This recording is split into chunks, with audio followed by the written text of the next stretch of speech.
नमस्कार दोस्तों, मैं हूं रोशन और आप देख रहे हैं जीके अफेयर्स यूट्यूब चैनल। दोस्तों, इस चैनल पे आपको जितने भी एग्ज़ाम होते हैं उसमें जनरल अवेयरनेस के सेक्शन को इस चैनल पे डिस्कस किया जाता है।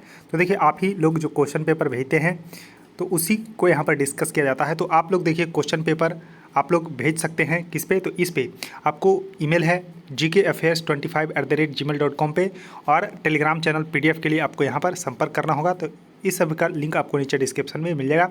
अब देखिए, आज जो पेपर है जैसा कि आप लोग देख पा रहे होंगे, तो फैक्ट यानी कि fertilisers and chemicals Travancore limited का एग्ज़ाम हुआ था 21 अगस्त 2022 को। केमिकल इंजीनियरिंग का पेपर है जिसमें कि जनरल अवेयरनेस के क्वेश्चन को यहाँ पर हम डिस्कस करेंगे। मैकेनिकल का ऑलरेडी हम डिस्कस कर चुके हैं।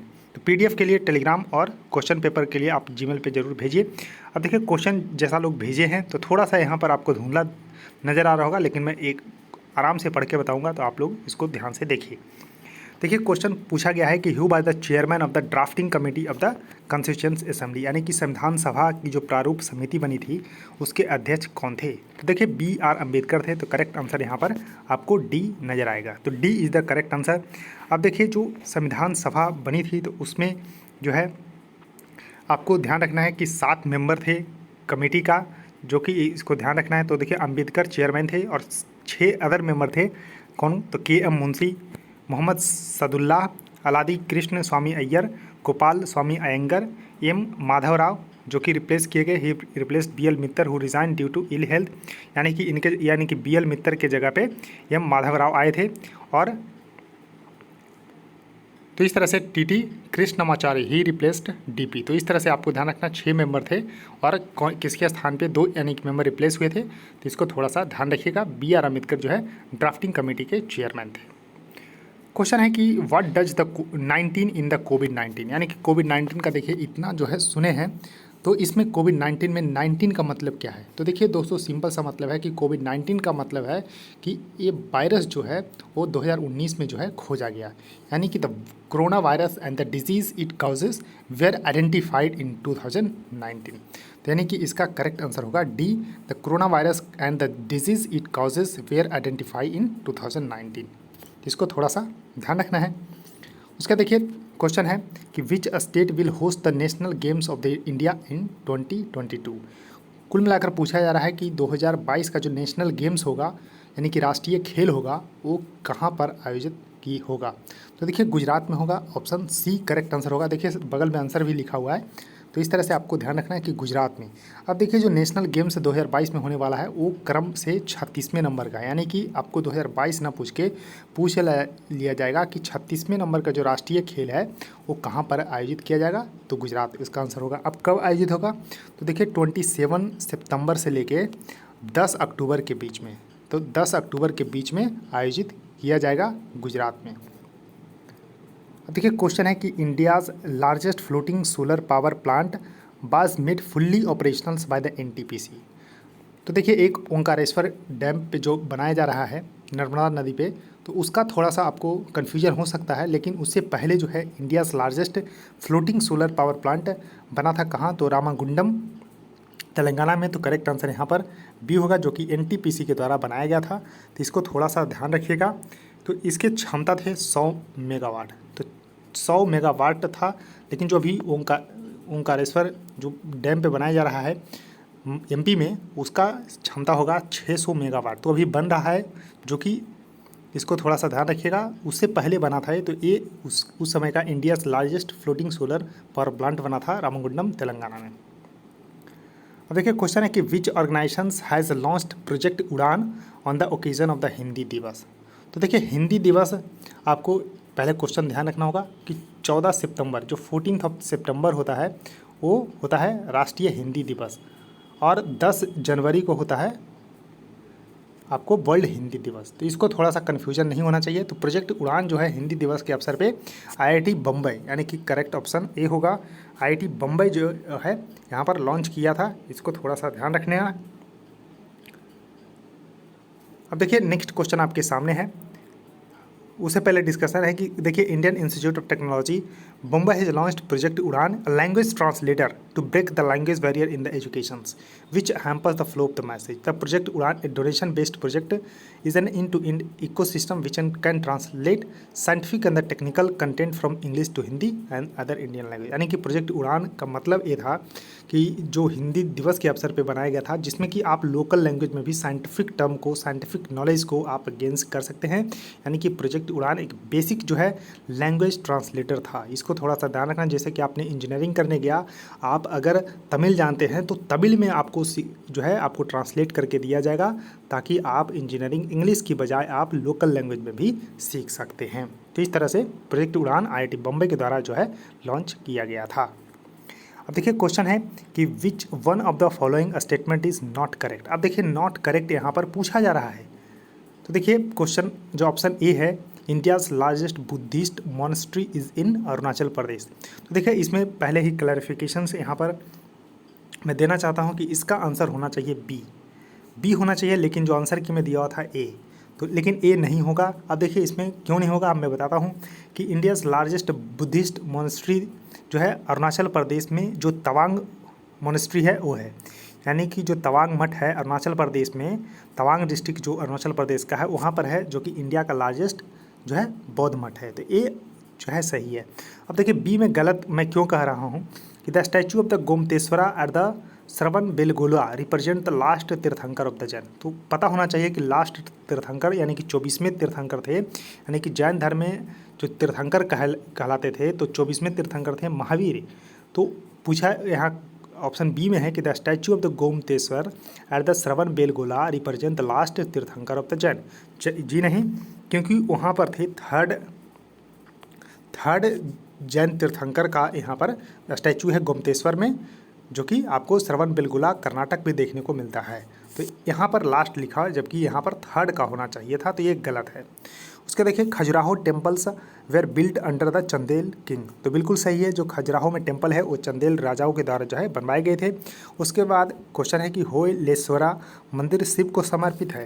तो जी हाँ, होयलेश्वरा जो मंदिर है वो जो है शिव भगवान को ही समर्पित है। अब देखिए Gomateshwara statue is dedicated to the Jain figure Bahubali को यहाँ पर है and symbolize the Jain percept of the peace non violence sacrifice of the worldly affairs and the simple living. Question है कि देखिए Corbett tiger reserve is located in which Indian state. यानी कि जो जिम कॉर्बेट जो टाइगर रिजर्व है वो कहाँ पर है, तो उत्तराखंड में है। अब देखिए चर्चा में क्यों है, क्यों क्वेश्चन पूछा गया, क्योंकि जिम कॉर्बेट जो नेशनल पार्क है उसका नाम चेंज करके कर दिया गया है रामगंगा नेशनल पार्क। अब रामगंगा ही क्यों, क्योंकि रामगंगा नदी बीच से होकर बहती है, इसलिए जिम कॉर्बेट नेशनल पार्क का अब नया नाम हो चुका है रामगंगा नेशनल पार्क। तो इसको थोड़ा सा ध्यान रखना है, पहले भी यही नाम था लेकिन बीच में जिम कॉर्बेट नेशनल पार्क कर दिया गया था, उसके बाद से अब फिर से हो चुका है रामगंगा नेशनल पार्क। और जो आपको देखिए यहाँ पर टाइगर रिजर्व भी है, तो ये किस लिए फेमस है, रॉयल बंगाल टाइगर के लिए, जो कि उत्तराखंड में स्थित है, ये आपको ध्यान रखना होगा। उसका देखिए national flag day is celebrated in which day. तो जैसा कि मैंने आपको बताया था पहले वाले वीडियो में कि 22 जुलाई 1947 को अपना तिरंगा झंडा जो है अपनाया गया था 22 संविधान सभा द्वारा, यानी कि कॉन्स्टिट्यूएंट असेंबली द्वारा।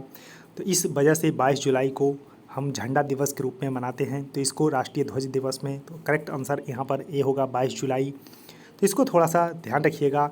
अब देखिए जो भारतीय ध्वज है ऊपर आपको केसरिया, बीच में आपको सफ़ेद जिसपे कि ब्लू नेवी कलर का एक व्हील होता है जिसमें 24 स्पोक होता है, नीचे आपको हरा। तो ये जो तिरंगा है 3 रंगा वाला, वो आपको डिज़ाइन किसने किया, तो पेंगली वेंकैया ने। तो इसको थोड़ा सा ध्यान रखना है।